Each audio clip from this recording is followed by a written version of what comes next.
తక్కువ ధరలోనే ల్యాండ్ కావాలి, అది మామిడి తోటే అయి ఉండాలి, అది చిన్న బిట్టు అయి ఉండాలి, 1 ఎకరం మాత్రమే ఉండాలి, నా బడ్జెట్లు చాలా తక్కువలో, నా దగ్గర ఉన్న బడ్జెట్ చాలా తక్కువగా ఉన్నది, తక్కువ బడ్జెట్లని ఒక తోట కావాలి అనుకున్న వాళ్ళ కోసం అయితే ఒక బెస్ట్ సైట్ తీసుకొని రావడం జరిగిందండి. హలో ఆల్, నేను మీ డిఎస్కే. ఈరోజు మీకోసం అయితే 1 ఎకరం మామిడి తోట తీసుకొని రావడం జరిగిందండి. ఇది మనకు వరంగల్ టు హైదరాబాద్ నేషనల్ హైవేకి జస్ట్ ఒక 10 కిలోమీటర్ దూరంలో, విలేజ్కి జస్ట్ 1 కిలోమీటర్ దూరంలో, అంటే అటు అటు ఒక 2 విలేజెస్ ఉంటుంది, సెంటర్లో ఈ తోట ఉంటుందండి. ఈ టైటిల్ విషయానికి వస్తే క్లియర్ టైటిల్, ఎలాంటి కిరికిరి కానీ గొడవలు కానీ ఏమీ లేదు. తెలంగాణ డిజిటల్ పట్టా పాస్బుక్ ఉంది, రైతు బంధు వస్తుంది, కిసాన్ యోజన వస్తుంది, కేంద్ర రాష్ట్ర ప్రభుత్వం ఇచ్చే ప్రతి స్కీమ్ వర్తిస్తుందండి. ఇది ల్యాండ్ వచ్చేసి మనకు ఒక మండల కేంద్రానికి జస్ట్ ఒక 10 కిలోమీటర్ దూరం, వరంగల్ టు హైదరాబాద్ నేషనల్ హైవేకి 10 కిలోమీటర్ దూరంలో ఉంటుంది. జనగామ జిల్లా కేంద్రానికి జస్ట్ ఒక 20 కిలోమీటర్ దూరంలో ఉంటుందండి. హైదరాబాద్కు వచ్చేసి 85 కిలోమీటర్ దూరంలో ఉంటుందండి ఇది.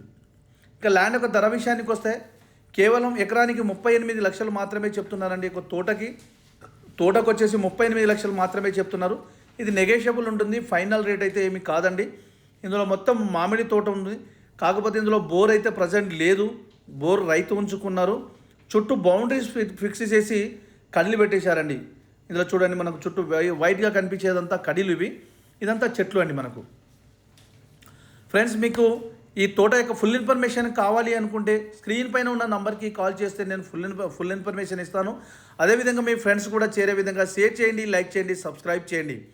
ఇది చుట్టూ కనిపించేదంతా ఉంటుంది. యాక్చువల్లీ ఏంటంటే ఈ తోట నుండి విలేజ్కి వచ్చేసి మనకు జస్ట్ 1 కిలోమీటర్ దూరం ఉంటుంది. మళ్ళీ ఈ తోట నుంచి ముందు ఒక విలేజ్ ఉంటుందండి, మనకు జస్ట్ అది ఒక 1/2 కిలోమీటర్ దూరంలో ఉంటుంది. అంటే జనగామ నుంచి 2 వేస్ ఉంటుందండి. ఒక వే నుంచి 14 కిలోమీటర్ దూరంలో, ఇంకొక వే నుంచి ఒక 20 కిలోమీటర్ దూరం ఉంటుందండి. ఇది చాలా బాగుంటుందండి. చెట్లు మనకు దగ్గర దగ్గర ఒక 5-6 ఇయర్స్ చెట్లు ఉంటాయండి. చూడండి ఈ విధంగా.